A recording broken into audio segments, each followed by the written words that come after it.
Electromagnetic induction. The first thing we want to look at is magnetic flux. Okay, and we define magnetic flux as the magnetic flux density multiplied by the area. Magnetic flux density multiplied by the area. And effectively, if we just take a north pole, okay, and we know the magnetic field lines are leaving, we can consider the magnetic field lines to be called magnetic flux. And basically, the idea of magnetic flux is the stronger the field, the more lines, magnetic field lines together, or the more magnetic flux in the spot per a certain area. So if we rearrange this is the formulas in your tables. If we rearrange this, it makes more sense. It's the magnetic flux in a unit area. So it's the magnetic field strength is the magnetic flux in a unit area. So in here, the magnetic field is bigger than out here, because in the same area there's greater flux. So that's what magnetic flux is, and it's measured in Webers, WB after Weber, German guy. Okay, so that's magnetic flux.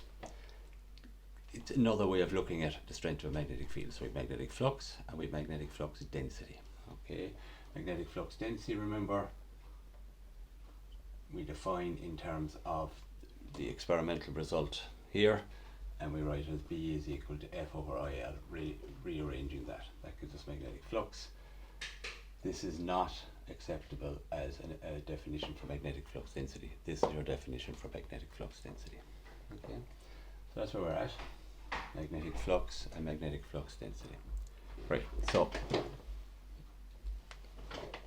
next thing, okay, let's clean that off. So now,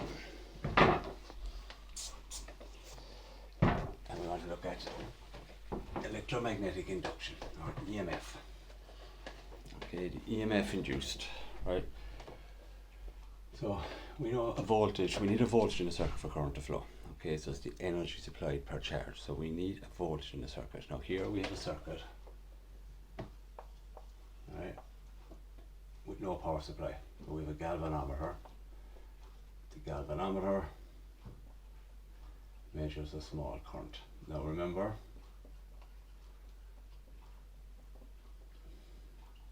if it's measuring a small current, it's measuring a voltage. It's indicated as a voltage, because we know if there's no voltage, there'll be no current. Okay, so at the moment, that galvanometer will read 0. Okay, no current flowing, no EMF induced. If you bring a magnet close to it, a stationary magnet, it'll make no difference. Okay, sorry, no, we'll use red as the magnetic field. Okay, so we have our magnetic field, as we know. So when we see a magnet, we always visualize this magnetic field. We use our imagination, always good. Okay, back to Sesame Street, right, okay. Now, the important thing here is that if there is a changing magnetic flux, there's an EMF induced. So in other words, if the magnet is moved towards the coil, or towards the conductor, there's an EMF induced. If the magnet is moved away, there's an EMF induced. If the magnet is held stationary and the coil is moved in and out, there's an EMF induced, and a current will flow. Okay, so there's an EMF, so electromagnetic current when there's an induced EMF, when there's a changing magnetic field calling the conductor. Changing is crucial, right? Now, it should make sense that if we change a magnetic flux more quickly, so the rate of change of magnetic flux, so the magnetic flux divided by the time is greater, that the EMF induced will be greater, and that's Faraday's law. So Faraday's law says that the EMF induced, the EMF induced is equal to the change in flux, and we're all comfortable with delta being the change in flux divided by the change in time. Now that means rate of change of flux, okay, change of flux with respect to time. Make sure you're clear on this. The shorter the time for the same flux, the greater EMF induced, because if the time is smaller, this fraction gets larger, okay. If you have more than one turn, you multiply by the number of turns, so that's n, and here's our formula. E is equal to minus n delta flux delta t. That's the formula we're going to use, and that's what we will we'll look at the calculations in a minute on that. Okay, so that's your core formula. Now remember, if you don't have the flux, I've just taken it away, we'll still be able to use B by A.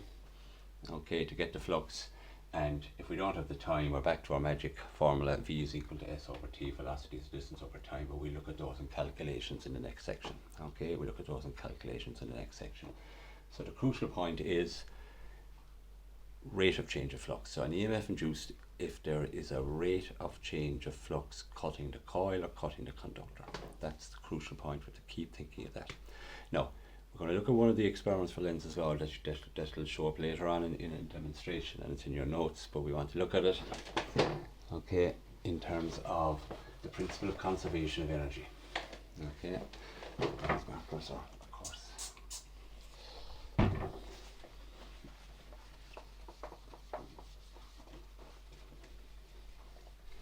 Okay, so let's look at this experiment. Okay, and this is the one that explains it beautifully. Right, so we have our aluminium ring and we have our magnet.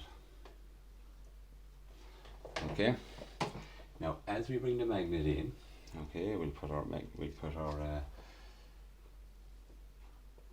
magnetic field lines around it.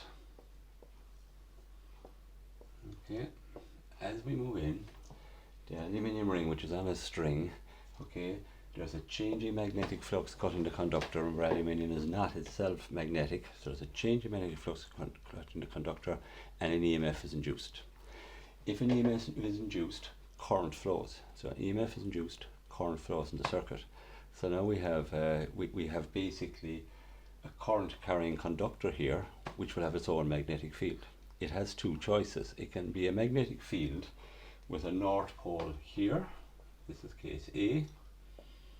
Case 1, okay, and case B, it could be like this with a south pole, okay, right? So let's get clear on it again. Let's go through it. Changing magnetic flux cutting the conductor, EMF is induced in the conductor. It's a conductor, so current will flow. So current flows, okay, EMF is induced, current flows, right? If current flows, there's a magnetic field around it, and the magnetic field will either be repelling the magnet that's causing the magnetic field, or attracting the magnet. Well, which will it be? Now, if we go to the principle of conservation of energy, it makes sense. If we take the one that's wrong, which is the bottom one, let's say it attracts it. Now, if it attracts it by the movement of the magnet, okay, it's creating electrical energy in here. Okay, electrical energy is being created. If it was this case, it gets the magnet to move faster, so it's increasing the kinetic energy and it's increasing the electrical energy. This makes no sense. Principle of conservation of energy is violated. Cannot happen. It is not allowed. Okay, so it has to be this case. Okay, it has to be this case, because in this case, watch what happens.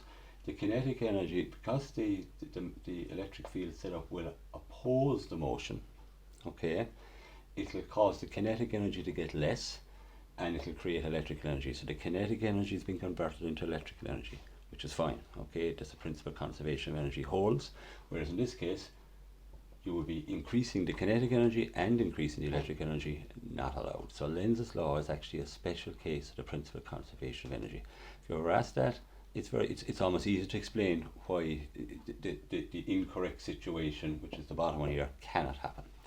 Okay, we'll come back on those later anyhow, but there are two laws. Faraday's law, okay, the EMF induced is proportional to the rate of change of magnetic flux, rate of change, crucial, and Lenz's law, the direction of the induced EMF always opposes the change causing it, and that is a special case of the principle of conservation of energy. Okay.